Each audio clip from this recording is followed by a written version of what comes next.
Good afternoon all. చెట్లోకి వెళ్ళిపోదాం.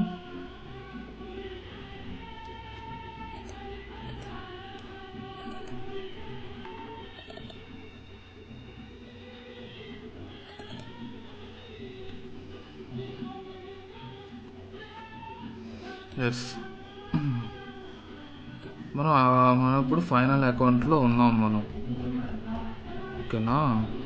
Final account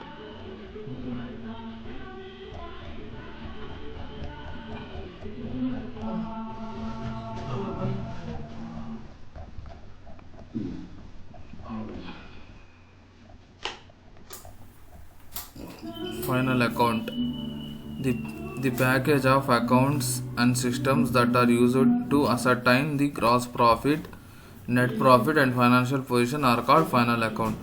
The trial balance is the base from which the final account are prepared. అంటే accounts మొత్తం, ఇప్పుడు ఒక package of accounts అంటే accounts మొత్తం కలగలిపి ఉంటుంది. కలగలిపిన ఒక స్టేట్మెంటు అది దేన్ని చూపిస్తుంది? అసర్టైన్ అని చూపించడం. దేన్ని చూపిస్తుంది? గ్రాస్ ప్రాఫిట్ ఆర్ నెట్ ప్రాఫిట్ని చూపిస్తుంది ఫైనాన్షియల్ పొజిషన్లో. దాన్ని ఫైనల్ అకౌంట్ అంటారు. The trial balance in the base from which the final accounts are. Trial బ్యాలెన్స్ని పట్టి ఫైనల్ అకౌంట్ అనేది యూజ్ చేస్తాం. Objectives: to access the profit earned or loss incurred by the business in a specific period. Profit అనేది మనం ఎంత earn చేసాము లేదా loss అనేది ఎర్న్ చేసామో బిజినెస్లో ఇంత పీరియడ్లో అనేది తెలుస్తుంది. To find the financial position of the firm and to know the total assets and liabilities. Financial position అనేది తెలుస్తుంది ఫైనల్ అకౌంట్ వల్ల. టోటల్ అసెట్స్ ఎన్ని ఉన్నాయి, లయబిలిటీస్ ఎన్ని ఉన్నాయి, నెట్ క్యాపిటల్ ఎంత ఉంది బిజినెస్లో అనేది తెలుస్తుంది. అంత పర్టికులర్ డేట్ అదే రోజున తెలుస్తుంది. Trading concern will prepare final accounts. Trading concern వాళ్ళు 3 స్టేజుల్లో ప్రిపేర్ చేస్తారు ఫైనల్ అకౌంట్ని. First one trading account, second one profit and loss account, third one balance sheet. Trading account to find out gross profit or loss for the period. అదే ఒక certain పీరియడ్లో gross profit వచ్చిందా loss వచ్చిందా అనేది కనిపెడతాం. Profit and loss account to assess the net profit వచ్చిందా లేదా అనేది చూస్తాం. Balance sheet to show total assets and liabilities. మొత్తం అసెట్స్ ఎన్ని ఉన్నాయి, లయబిలిటీస్ ఎన్ని ఉన్నాయి అనేది దాన్ని టోటల్ చేస్తాం. దాన్ని బ్యాలెన్స్ షీట్ అంటారు. Manufacturing concern will prepare final accounts in 4 stages. Manufacturing concerns వాళ్ళు 4 స్టేజెస్లో ఫైనల్ అకౌంట్ అనేది ప్రిపేర్ చేస్తారు. Manufacturing account to know the cost of production. ఉత్పత్తి ఎంత జరిగింది మొత్తం అనేది మ్యానుఫ్యాక్చర్ అకౌంట్లో వేస్తాం. Trading account to find out gross profit అనేది చూపిస్తాం ట్రేడింగ్ అకౌంట్లో. Profit or loss account net profit వచ్చిందా నెట్ లాస్ వచ్చిందా సర్టెన్ పీరియడ్లో తెలవడానికి profit or loss account use చేస్తాం. Balance sheet to show total assets and liabilities. Assets ఎన్ని ఉన్నాయి, లయబిలిటీస్ ఎన్ని ఉన్నాయి అన్నీ మొత్తం బ్యాలెన్స్ షీట్లో చూపిస్తాం. The total transaction of business are divided into transaction of capital nature, transaction of revenue nature. Transaction of capital nature is divided into 2 types: capital expenditure, capital income. Transaction of revenue nature is divided into 2 types: revenue expenditure, revenue income. The classification of transaction is a key factor in the accountancy. From the expenditure point of view, we can classify the total items of expenditure into 2 types. The classification of transaction key factor in the accountancyలో transaction classification ఎట్లా జరిగింది for the expenditure point of view. మనం total ఐటమ్స్ని classify చేస్తాం. ఎక్స్పెండిచర్లో total ఐటమ్స్ని classify చేస్తే capital expenditure, revenue expenditure. Capital expenditure అంటే మార్నింగ్ నేను ఎగ్జాంపుల్స్ తీసుకున్నాను, ఓకేనా, గూగుల్ నుంచి తీసుకున్నా కాబట్టి అట్టు వస్తుంది. capital expenditure. The transaction of capital expenditure give benefits for more than one accounting period, such as acquisition and improvement of assets, acquisition of special rights, increasing of earning capacity, restoration of operating efficiency. It is non-recurring in nature, therefore they are shown on the asset sides of the balance sheet. ట్రాన్సాక్షన్లో capital expenditure అన్నా expenses అన్నా రెండు ఒకటే. నేను మీకు చెప్పాను, చాలాసార్లు చెప్తాను, గుర్తుపెట్టుకోండి. అందరు గుర్తుపెట్టుకోవాల్సిన పదం ఇది. ఎక్స్పెండిచర్ అనేది, ఎక్స్పెండిచర్ అన్నా ఎక్స్పెన్సెస్ అన్నా రెండు ఒకటే. ట్రాన్సాక్షన్లో క్యాపిటల్ ఎక్స్పెన్సెస్ అంటే ఖర్చులు, క్యాపిటల్ అంటే మూలధనం. ట్రాన్సాక్షన్లో క్యాపిటల్ ఎక్స్పెండిచర్ మూలధనం యొక్క ఖర్చులు ఏమేమి లాభాలను ఇస్తాయంటే అకౌంటింగ్ పీరియడ్లో యాక్వజేషన్, ఇంప్రూవ్మెంట్ ఆఫ్ అసెట్, ఆస్తులు పెంచడం, స్పెషల్ రైట్స్ని పెంచడం, స్పెషల్ రైట్స్ని తీసుకోవడం, ఎర్నింగ్ కెపాసిటీని పెంచడం, రీస్టోరేషన్ ఆఫ్ ఆపరేటింగ్ ఎఫిషియన్సీ తగ్గుదల అనేది ఆపరేషన్స్లో లేకుండా చేయడం. అకౌంటింగ్ ఆపరేషన్స్లో రీస్టోరేషన్ అంటే మళ్ళా రీస్టోర్ చేయడం, డేటా పోయింది మళ్ళీ రీస్టోర్ చేసాం, అట్లా రీస్టోరేషన్ ఆఫ్ ఆపరేటింగ్ ఎఫిషియన్సీ, తగ్గుదల లేకుండా డేటాని మళ్ళీ రీస్టోర్ చేయడం, అదే ప్రొడక్షన్ను. It is non recurring in nature, ఇది నాన్ రికరింగ్ నేచర్లో. Therefore they are shown on the asset side of the balance sheet.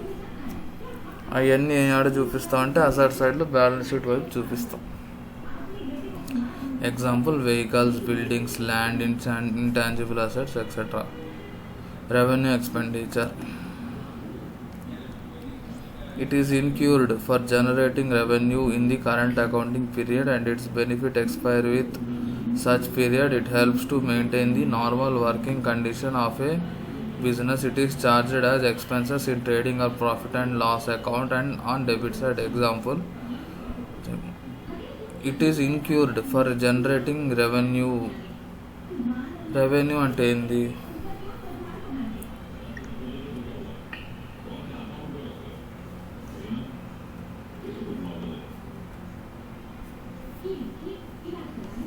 Revenue అంటే ఆదాయం. ఇన్కమ్ అన్న రెవెన్యూ అన్న రెండు ఒకటే. రెవెన్యూ అంటే ఆదాయం.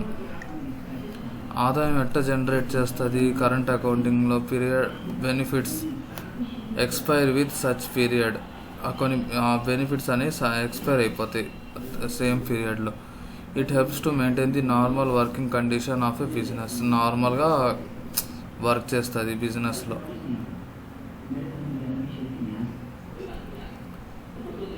It is charged as expenses in trading or profit or loss account on the debit side. ఇది చార్జెస్ని ఎక్కడ చూపిస్తాం? ఈ ఎక్స్పెన్సెస్ని trading or profit or loss account or debit సైడ్స్లో చూపిస్తాం. డెబిట్ సైడ్ చూపిస్తాం. Example, purchases, carriage expenses, wages, fuel, salary, postage, telephone, rent, rates, taxes, salary, advertisement, travelling, charges, interest and depreciation.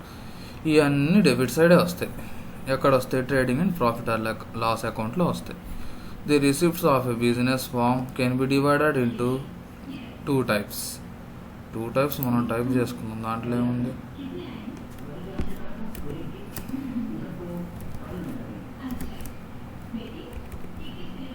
Two types.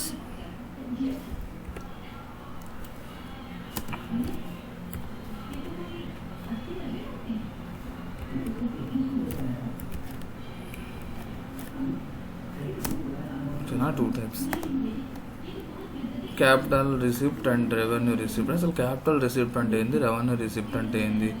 అక్కడ చూడండి. Capital receipt are defined as non recurring receipt. అసలు non recurring అంటే అర్థం ఏంటంటే,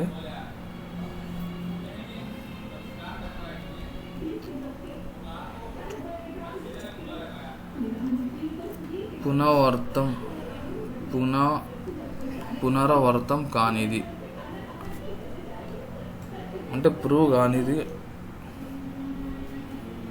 దేంట్లో చూపిం మనం ఇప్పుడు పునరావర్తం కానిది నాన్ రికరింగ్ అంటే అసలు దేంట్లో చూపిం. From the owner of the business or lender of money creating a liability to another of them. Business పెడతారు కదా ఓనరు, ఆ ఓనర్ కానీ లెండర్ కానీ lender of money creating liability అనేది క్రియేట్ చేస్తాం. Which include proceeds out of a sale of assets capital, bank loan, issue of debentures, loan, sale of assets. They are be shown liability side ఇది చూపిస్తాం. ఇవన్నీ చూసారా ఇక్కడ ఉంది చూడండి, ఇవన్నీ లయబిలిటీస్ సైడ్ చూపిస్తాం. There are to be shown అదే ఇవన్నీ లయబిలిటీ సైడ్ చూపిస్తాం. ఆఫ్ ది బ్యాలెన్స్ షీట్లో చూపిస్తాం. డిడక్టెడ్ ఫ్రమ్ అసెట్ వాల్యూ నుంచి కొద్దిగా తగ్గిస్తాం. డిడక్టెడ్ అంటే తగ్గడం. On asset side of the balance sheet. Revenue receipts. అసలు రెవెన్యూ రిసిప్ట్స్ అంటే ఏంది? Revenue receipts are defined as a recurring receipt. Recurring అంటే ఇందాక, నాన్ రికరింగ్ అంటే యూజ్ చేయమంటావు, రికరింగ్ అంటే యూజ్ చేసుకోవచ్చు మనం అంతే. పనికి వస్తుంది, పనికి రానది పనికి వస్తుంది. ఇంకో మీనింగ్ చెప్పాలంటే తెలుగులో, recurring receipts against sale of goods in the normal course of business. It may be A non trading income of regular are recurring nature. Example ఏమేమి వస్తాయి ఇక్కడ ఉన్నాయి చూడండి. Interest discount, dividend received etcetera. These items అన్ని దేని side credited అవుతాయి? Trading profit or loss అకౌంట్లో credited అవుతాయి. Trading account.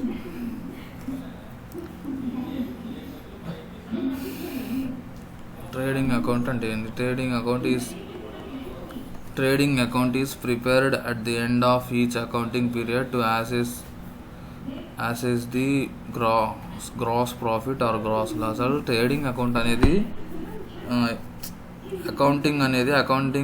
అకౌంటింగ్ పీరియడ్ అనేది ఎండింగ్ అయిపోతుంది అని అనుకుంటూ ఉంటాం కదా, అప్పుడు ట్రేడింగ్ అకౌంట్ అనేది క్రియేట్ చేస్తాం. అసలు ఏం కనిపెట్టది అసలు ఎందుకు క్రియేట్ చేయాలి, అసలు ఎందుకు కనిపెడుతుంది, ఏం కనిపెడుతుంది ట్రేడింగ్ అకౌంట్ అంటే? గ్రాస్ ప్రాఫిట్ వచ్చిందా, గ్రాస్ లాస్ వచ్చిందా అని తెలుస్తుంది. ఇప్పుడు ఒక సంస్థ ఉంది, ఒకరు బిజినెస్ పెట్టారనుకోండి, అప్పుడు ఆ బిజినెస్లో ప్రాఫిట్ వచ్చిందా లాస్ వచ్చిందా అనేది ట్రేడింగ్ అకౌంట్ చెప్తుంది. లాస్ వస్తే బై నెట్ లాస్ అని పడుతుంది, బై గ్రాస్ లాస్ అని పడుతుంది. ప్రాఫిట్ వస్తే నెట్ ప్రాఫిట్ అని పడుతుంది. ఓకేనా? Gross profit is nothing but excess of the total of credit column over the total of gross profit అంటే ఏంది? గ్రాస్ ప్రాఫిట్ అంటే క్రెడిట్ కాలంలో ఎక్కువ ఉండి టోటల్ అయ్యి, డెబిట్ కాలం క్రెడిట్ కాలం రెండు టోటల్ అయితే క్రెడిట్ కాలంలో ఎక్కువ ఉందనుకోండి, దానికి గ్రాస్ ప్రాఫిట్ అంటాం.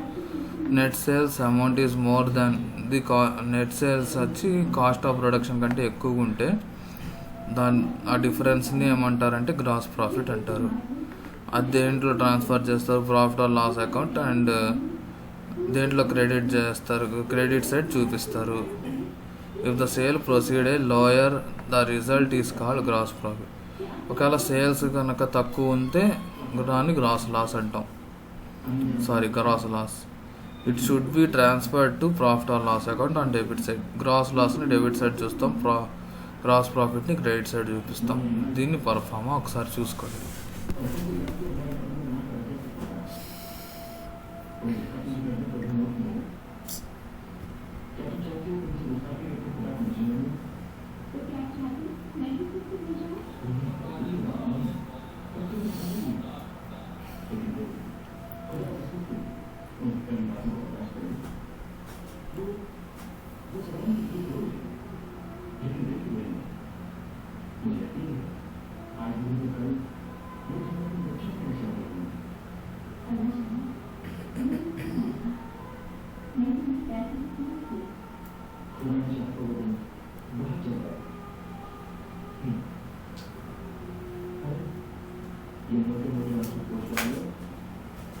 ఓకే,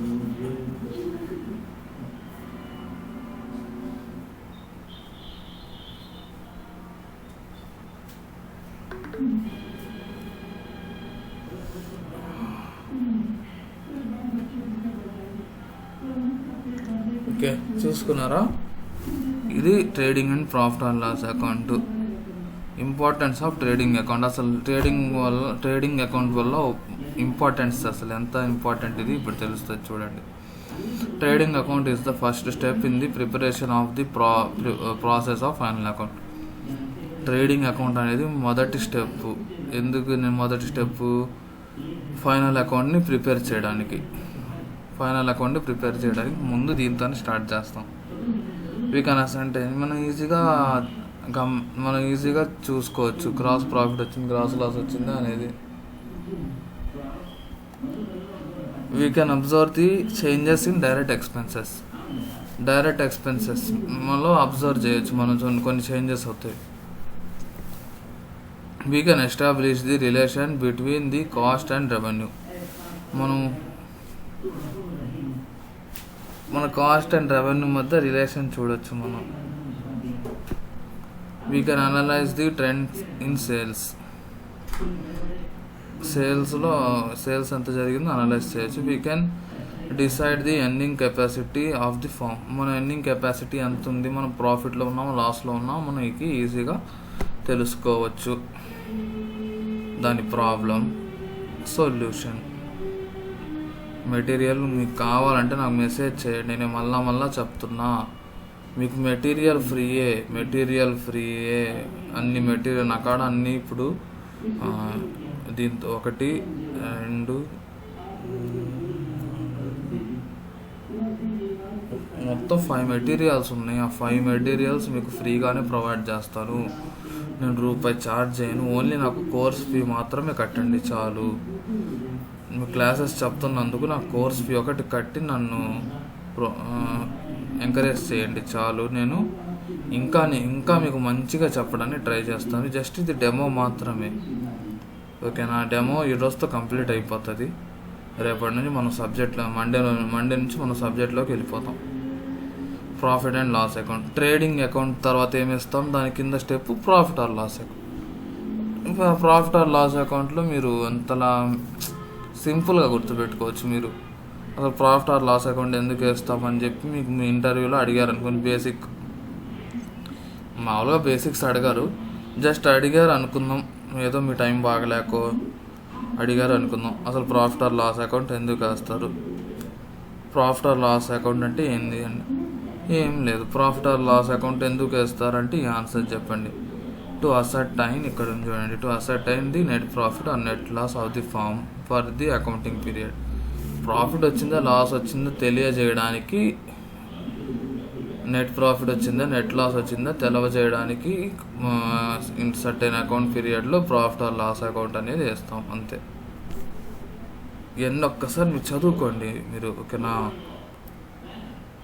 జస్ట్ మీరు అకౌంటింగ్ బేసిక్స్ అనేది చదువుకోండి, ఓకేనా? ఏముంది, ప్రాఫిట్ ఆర్ లాస్ అకౌంట్ ఎందుకు వేస్తారు? నెట్ ప్రాఫిట్ వచ్చిందా నెట్ లాస్ వచ్చిందా బిజినెస్లో అనేది ఇంత అకౌంటింగ్ పీరియడ్లో తెలవడానికే వేస్తాము. దాంట్లో అడ్మినిస్ట్రేషన్ ఎక్స్పెన్సెస్ తీసేస్తాము. గ్రాస్ ప్రాఫిట్ నుండి అడ్మినిస్ట్రేషన్ ఎక్స్పెన్సెస్ తీసేస్తాం. నేను చదువు అంతేనా? ఇక్కడ వరకు ఓకే కదా? It is a common practice to prepare the profit or loss account in continuation to the trading account తర్వాత ప్రాఫిట్ ఆర్ లాస్ అకౌంట్ వేస్తాం.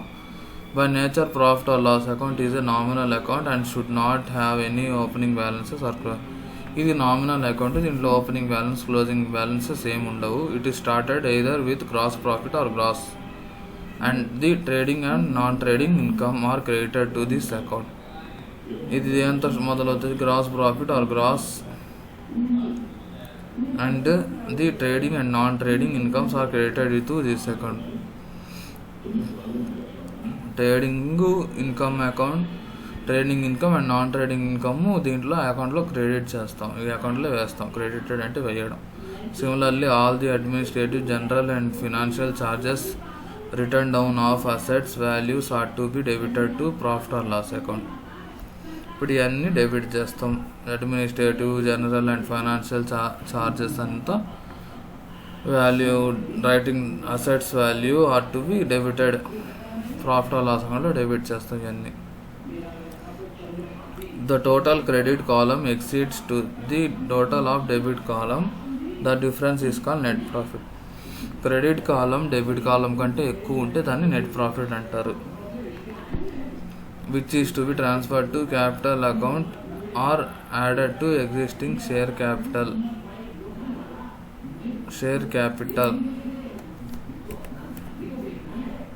capital while preparing the balance sheet. If the total of the debit column exceeds the debit column కంటే credit కాలం ఎక్కువ ఉంటే దా కాలంని ఏమంటారంటే net loss అంటాం. గుర్తుపెట్టుకోండి, ఈడే బాగా అందరూ కన్ఫ్యూజ్ అవుతారు ఇక్కడ. క్రెడిట్ కాలం కంటే డెబిట్ కాలంలో క్రెడిట్ కాలంలో కంటే డెబిట్ కాలంలో ఎక్కువ ఉంటే దాన్ని నెట్ ప్రాఫిట్ అంటారు. ఓకేనా? ఇది గుర్తుపెట్టుకోండి, ఇది పాయింట్. క్రెడిట్ కాలంలో ఎక్కువ ఉండి డెబిట్ కాలంలో తక్కువ ఉంటే దాన్ని నెట్ ప్రాఫిట్ అంటారు. అలాగే డెబిట్ కాలంలో ఎక్కువ ఉండి క్రెడిట్ కాలంలో తక్కువ ఉంటే దాన్ని నెట్ లాస్ అంటారు. ఓకేనా? బాగా గుర్తుపెట్టుకోండి ఇది point. This is to say that the net profit will increase the capital whereas the net loss will decrease. Net profit మూలధనాన్ని పెంచుతుంది, నెట్ లాస్ వచ్చేది మూలధనాన్ని తగ్గిస్తుంది. దాని ఫార్మేట్ ఒకసారి మీరు చూసుకోండి. నేను మెటీరియల్ పంపిస్తాను. అందరు నాకు మెసేజ్ చేయండి. ఎంతమంది ఉన్నారు అంతమంది అందరు నాకు మెసేజ్ చేసేయండి. ఈ వీడియో ఎంతమంది చూస్తారు అంతమంది. ఐటమ్స్ ఏమేమి చూపించకూడదు అంటే profit or loss account, income tax, domestic expenses, capital expenses చూపించకూడదు. దేంట్లో చూపించవచ్చు? బ్యాలెన్స్ షీట్లో చూపించవచ్చు. ఇది కూడా లయబిలిటీ సైడ్ బ్యాలెన్స్ షీట్లో చూపించవచ్చు. ఇది కూడా లయబిలిటీ సైడ్ చూపించవచ్చు. ఇది బ్యాలెన్స్ షీట్లో చూపించకూడదు, ప్రాఫిట్ ఆర్ లాస్ అకౌంట్లో చూపించకూడదు. ఓకేనా? అసలు ఇన్కమ్ ట్యాక్స్ అంటే ఏంటంటే income is a tax on the income of the proprietor but not the పార్ట్నర్ది ఇన్కమ్. ఫామ్ది కాదు. సో ఇట్ ఈస్ షుడ్ అంతే. ఈ పాయింట్ ఇందాక చెప్పాను నేను.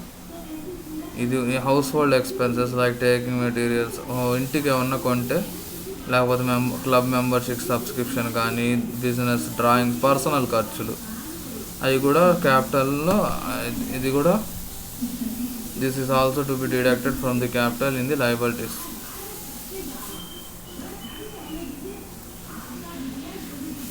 ఓకేనా?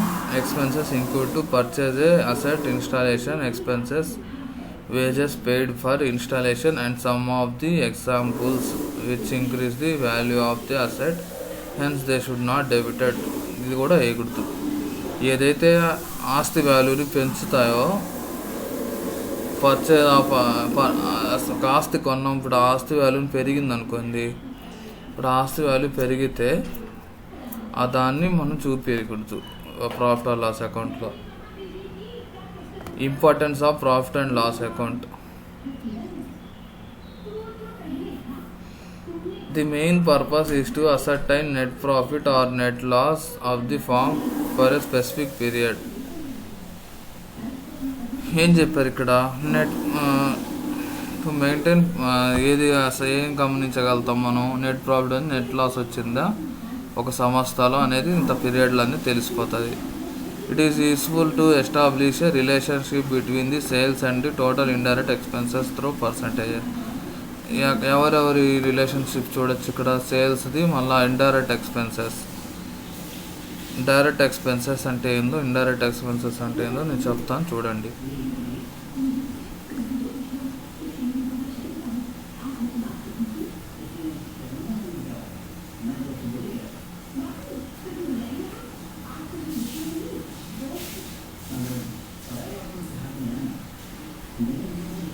డైరెక్ట్ ఎక్స్పెండ్ అంటే ప్రత్యక్ష ఖర్చులు తెలుగులో. ఓకేనా? ఇండైరెక్ట్ అంటే పరోక్ష ఖర్చులు, ప్రత్యేక ఖర్చులు పరోక్ష ఖర్చులు. పర్సంటేజ్ల ద్వారా చూపిస్తాం. To analyse the trend in profit earning by preparing A net profit and net law and operating ratios. Profit ఎంత వస్తుంది మనకు అనేది మనం ఒక అనలైజ్ చేయగలుగుతాం ఆపరేటింగ్ రేషియోస్ ద్వారా. To compare the actual expenses in the standard already set, which is useful to analyze the positive and the negative variances. ఇక్కడ చూడండి, ఏది కంపేర్ చేయాలన్నాడు? ఎక్స్పెన్సెస్ని ఆల్రెడీ స్టాండర్డ్ అయిన ఎక్స్పెన్సెస్ని ఏదైతే బాగా యూజ్ అవుతాయో ఆ expenses positive and negative variance రెండు చూడమన్నాడు. It will make it possible to allocate funds for reserves and other provisions for future contingencies. Contingencies అంటే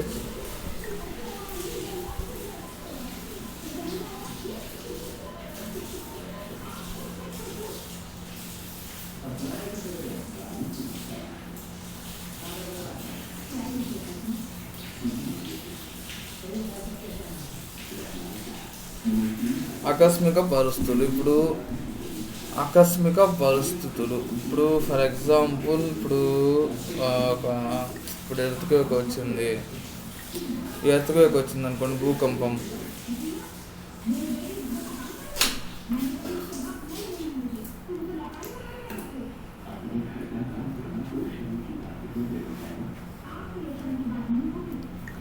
ఇప్పుడు భూకంపం వచ్చింది. భూకంపం అనేది సడన్గా వచ్చేది, ఆకస్మికంగా వచ్చేసి అల్లకల్లోలం చేసి వెళ్ళిపోద్ది కదా. దాన్ని it will make it possible to allocate funds, reserves on other provisions. ఫ్యూచర్లో ఏమి లాస్ ఏం కాకుండా ఫ్యూచర్లోనే ఫండ్స్ని, రిజర్వ్స్ని ఇంకా అదర్ ప్రొవిజన్స్ని పెట్టుకొని ఉంటే మంచిది అని చెప్తున్నారు. దాని ఎగ్జాంపుల్ ప్రాబ్లం, దాని solution. Balance sheet.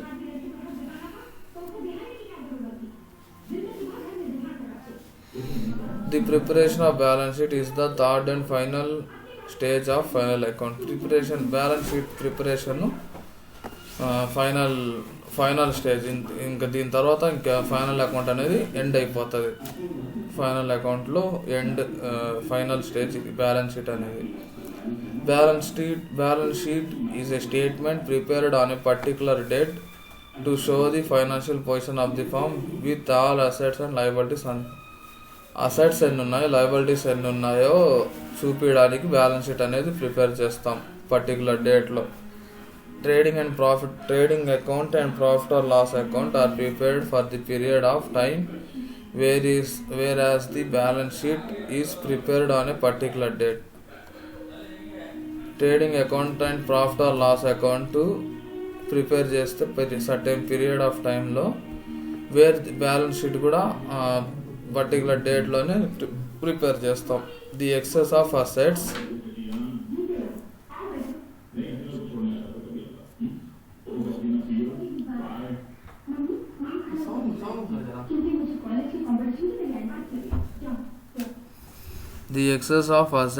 over the third party liabilities is called capital.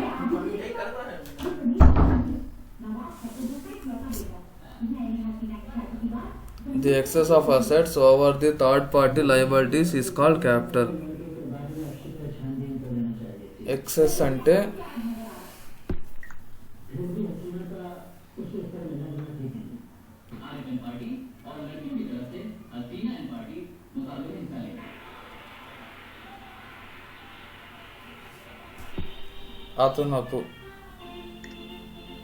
అదనపు ఆస్తులు థర్డ్ పార్టీలో లయబిలిటీస్లో వేస్తే దాన్ని క్యాపిటల్ అంటాం, మూలధనం అంటాం. The balances of the real account and personal account is appearing in trial balance are grouped as assets or liabilities depending on there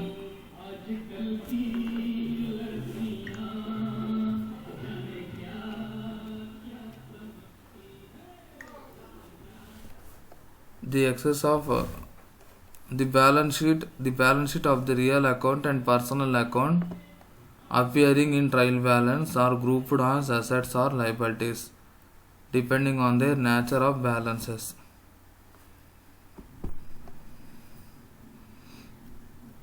చూడండి ఇక్కడ personal accounts, the balances of real account and personal accounts appearing in trial balance are grouped as assets and or liabilities depending on their nature of balance. బ్యాలెన్స్లో ఇప్పుడు balance షీట్లో పక్క right సైడ్న liabilities చూపిస్తాం, left సైడ్న assets చూపిస్తాం. ఓకేనా, అదే ఇక్కడ చెప్తున్నారు. సిస్టమేటిక్ మేనర్లో అరేంజ్ చేసి ఉంటాం. అడ్జస్ట్మెంట్స్ లైక్ ఇంకా అడ్జస్ట్మెంట్స్లో డిప్రిసియేషన్ అంటే తరుగుదల, provision for bad debts etcetera. Characteristics: balance sheet is prepared on the particular date so the financial information is restricted to the particular date. Balance sheet అనేది అదే రోజు అదే సమయంలో అదే డేట్లో ప్రిపేర్ చేస్తారు. ఫైనాన్షియల్ ఇన్ఫర్మేషన్ కూడా అదే ఉంటుంది. ఫైనాన్షియల్ పొజిషన్ కూడా సేఫ్గానే ఉంటుంది పర్టికులర్ డేట్ వరకు. It is a statement but not an account. ఇది ఒక స్టేట్మెంట్, అకౌంట్ కాదు. Hence the DR and CR should not be use. DR CR use చేయము. It is aimed at the reveal the true financial position of the firm on particular date. ఇది ఎందుకు help అవుతుంది అంటే financial position తెలవడానికి ఇంత సమయంలో తెలిసిపోతుంది financial position. Classification of liabilities and assets and liabilities. Assets can be divided into three types: fixed asset, current asset, fixed assets or intangible asset. Fixed asset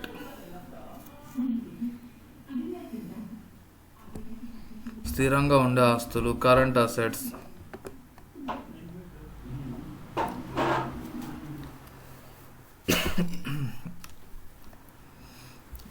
fixed assets స్థిరంగా ఉండే ఆస్తులు. Permanent assets అంటారు fixed అసెట్స్ని. Current assets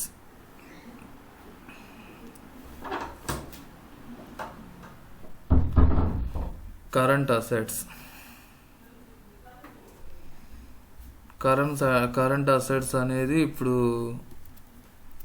short term assets.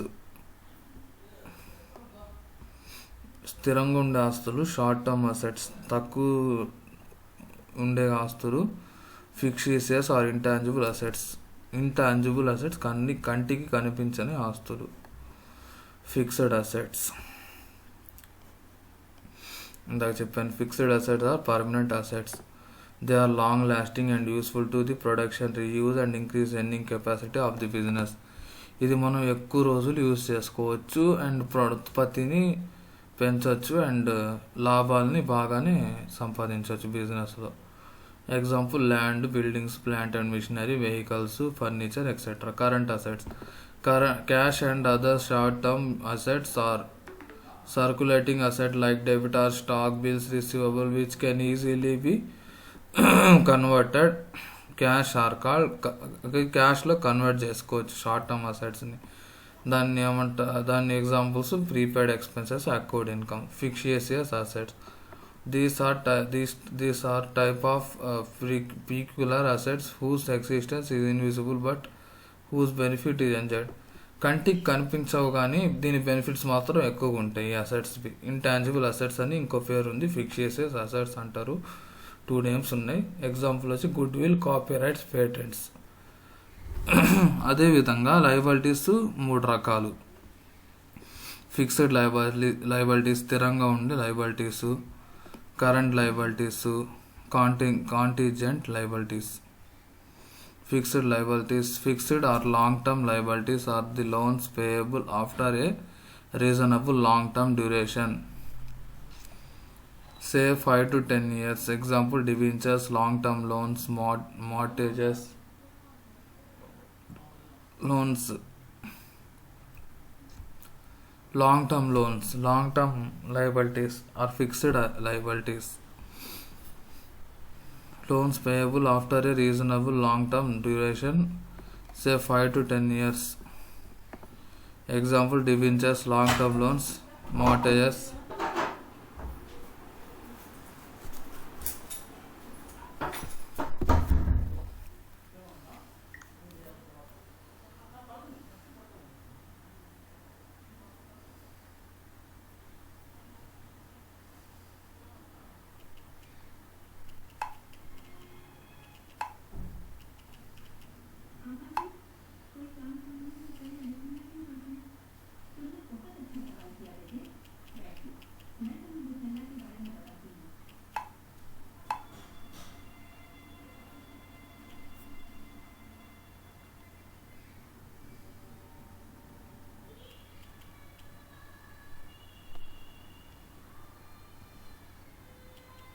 Just a minute చెప్తాను.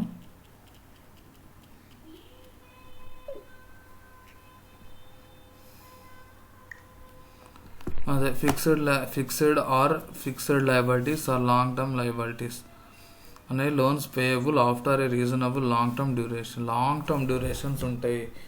5 to 10 years వరకు loans అనేది pay చేయాలి మనం. ఎవరైతే ఫిక్స్డ్ లయబిలిటీస్ ఉంటాయో వాళ్ళు ఎవరికాడైతే. ఎగ్జాంపుల్ వచ్చి debentures, long term loans, mortgages loans. Current liabilities are the repayment obligation payable for 1 year to 3 years. 1 నుంచి 3 years వరకు రీపేమెంట్ చేయొచ్చు obligations. Sundry creditors, bills payable, bank loan etcetera. Liquid liabilities will charge to be paid at very short notice can be included in this category. ఈ కేటగిరీలో ఇవన్నీ వస్తాయి. Out standing expenses, income received in advance, bank overdraft, etc. Contingent liabilities are the liabilities which may arise in future depending on happening of an accurate event. అంటే plan చేయని events ఉంటాయి కదా, like damages payable. Example damages payable but still under dispute, bills dishonored but likely to be dishonored.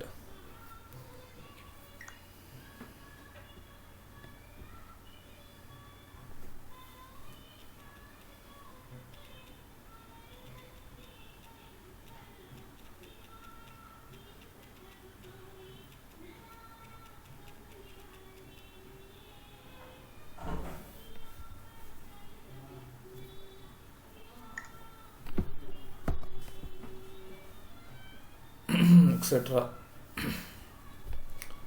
Contingent liabilities are the liabilities which may arise in future depending on happening of a certain event. Example damages payable but still under dispute, bills discounted bill but likely to be dishonored. ఇలాంటి difference ఒకసారి చదువుకోండి మీరు. ఇంకపోతే ఇంకా performer balance sheet ఎట్లుంటుంది అనేది ఇక్కడ ఇచ్చాడు.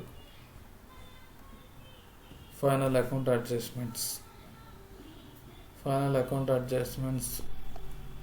నాకు ఫైనల్ అకౌంట్స్ అడ్జస్ట్మెంట్స్ ఏమేమి ఉంటాయని అంతే. ఇంకపోతే ఇంకొకటి చెప్తే అయిపోతుంది.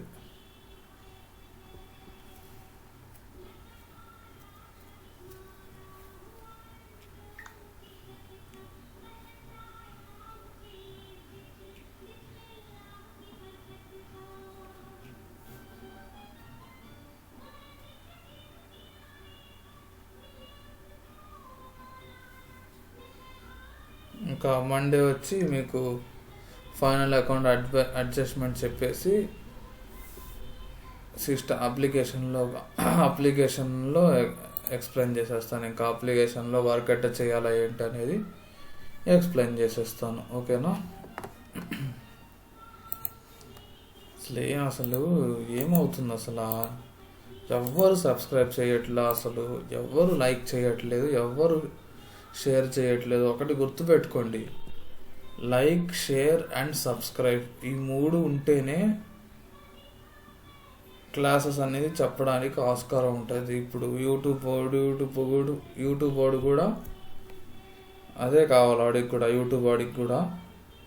సో ప్రతి ఒక్కరు దయచేసి లైక్ చేయండి, షేర్ చేయండి అండ్ సబ్స్క్రైబ్ చేయండి. మీరు సబ్స్క్రైబ్ చేసుకోకపోతే మీరే లాస్ అవుతారు. ఎందుకంటే నేను వీడియో పెట్టంగానే మీ నోటిఫికేషన్ అనేది రాదు, మీరు చూడరు. సో మీరే లాస్ అవుతారు, నాదేం లేదు, మీరే లాస్ అవుతారు. సో ప్రతి ఒక్కరు లైక్ చేయండి, షేర్ చేయండి అండ్ అట్లానే సబ్స్క్రైబ్ చేయండి. ఎంకరేజ్ చేయండి. నా టీచింగ్ నచ్చకపోతే ముఖం మీద చెప్పండి, మీ టీచింగ్ నచ్చట్లేదు సార్ అని. మారుస్తాను, మాడిఫైడ్ చేస్తాను ఇంకా టీచింగ్ని.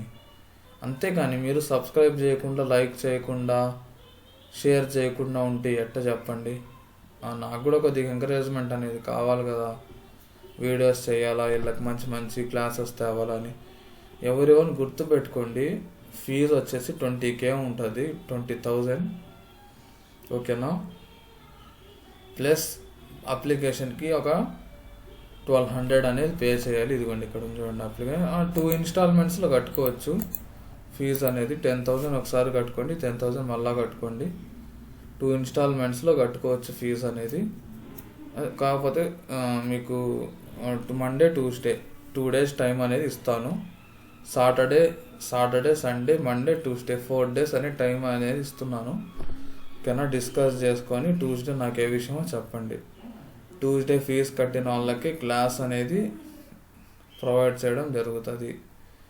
ట్యూస్డే ఎవడైతే ఫీజు కట్టాడో వాడి క్లాసెస్ పెట్టాను. యూట్యూబ్లో కూడా వీడియోస్ అప్లోడ్ చేయను. ఇంకా అక్కడి నుంచి ఆపేస్తాను, నేను ఇంకా చెప్పను. Monday, Tuesday 2 days time. మీకు సాటర్డే, సండే కూడా హాలిడే ఇస్తున్నా.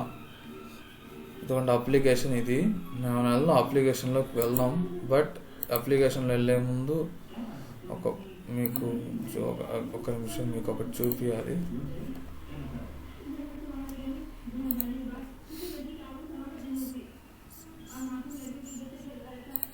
సాఫికో ఇదిగోండి, ఇది స్టడీ మెటీరియల్.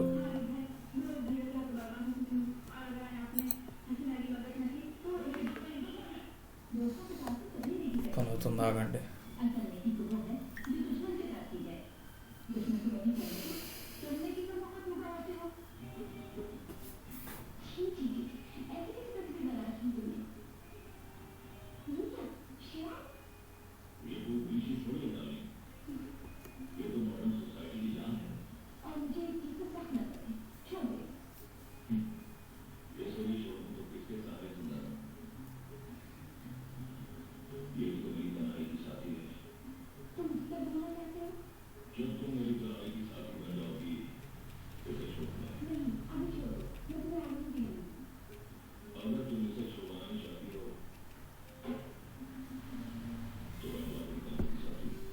ఎందుకండి ఇది స్టడీ మెటీరియల్.